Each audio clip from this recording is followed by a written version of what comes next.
स्वागत है आपका। और अब खबर लखनऊ से है, जहां पर सांसद पुत्र को गोली मारने का मामला। मोहनलालगंज पुलिस ने मामले का खुलासा कर दिया है। गोली चलाने वाला करीबी रिश्तेदार गिरफ्तार कर लिया गया।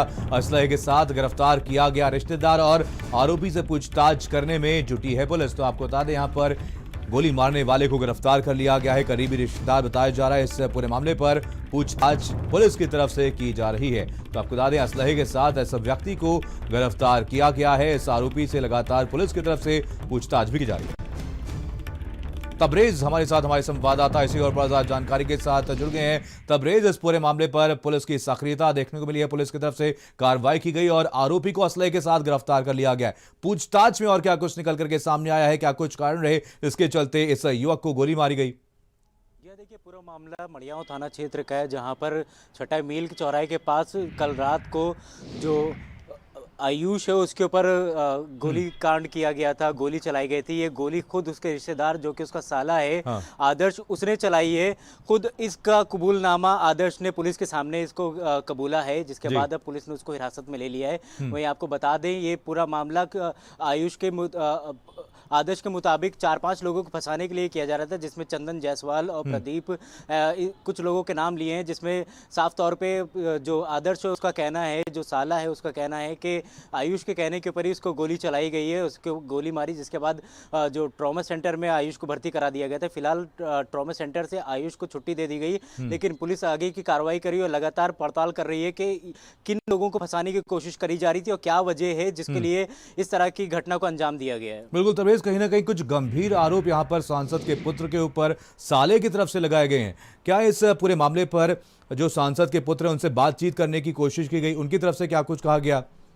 जी देखिए, लगातार जिस तरह से घटनाक्रम सामने आ रहा है, उसमें साफ तौर पे जो साले की तरफ से आरोप लगाया जा रहा है, साले ने साफ तौर पे कहा है कि ये जो घटना है ये खुद आयुष की तरफ से कहा गया था कि उस 4-5 लोगों को फंसाना है, जिसके लिए इस घटनाक्रम को अंजाम देना है। जिसके बाद तकरीबन रात में 2 बजे जब ये लोग बाहर निकले हैं, उसके बाद कुछ देर बाद गोली चलने की आवाज़ आई, जिसके बाद जो आयुष था उसको घायल हो गया। फिलहाल आयुष से जो पुलिस है वो पूछताछ कर रही है। साथ ही आयुष की जो पत्नी है उससे भी पूछताछ करी जा रही है, ताकि जो आगे का घटनाक्रम है उसके ऊपर पूरी तरह से संज्ञान लिया जा सके और जो घटनाक्रम हुआ है, किन लोगों को फंसाने की कोशिश करी जा रही है और क्या कुछ वजह है जो इन लोगों के साथ क्या रंजिश है जिसकी वजह से इस घटनाक्रम को अंजाम दिया गया, इसके बारे में पुलिस पड़ताल कर रही है।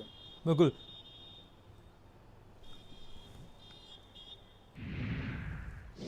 चलिए आपको बयान सुनाते हैं उस युवक का जिसको गोली मारी गई है, जिसने गोली मारी है, उसका बयान आपको सुनाते हैं, सुनिए आप।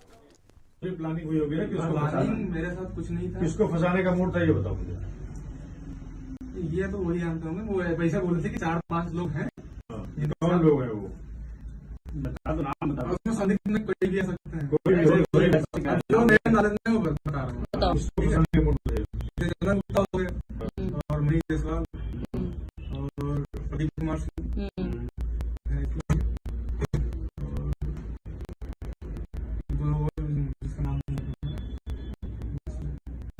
कभी जेल गए हो तुम? ये कांड तुमने खुद गोली मारी है उनको? हाँ? ये जो पिस्टल है ये किसके नाम से? ये तो प्लानिंग हुई होगी ना? मेरे साथ कुछ नहीं था। किसको फंसाने का मूड था ये बताओ। साफ तौर पर सुना जा सकता है कि कैसे यहाँ पर पूरी प्लानिंग के तहत ये पूरा प्लान बनाया गया और उसके बाद ही सांसद पुत्र को गोली मारी गई है। इस पूरे मामले पर जो पीड़ित पक्ष है उसकी तरफ से कोई तहरीर पुलिस को नहीं दी गई थी, जिसके बाद से लगातार सवाल भी खड़े हो रहे थे। आखिर क्या वजह है कि इस पूरे मामले में पीड़ित पक्ष की तरफ से कोई एफआईआर नहीं लिखाई गई और अब पुलिस की तरफ से खुलासा किया गया। तबरेज। जी हाँ, देखिए, कल रात में जब कौशल सांसद किशोर से जब इस मामले में बात करी गई थी तो उन्हीं ने साफ तौर पे कहा था कि अभी तक के उन्हीं इस मामले में किसी तरह की कोई तहरीर नहीं दी गई है।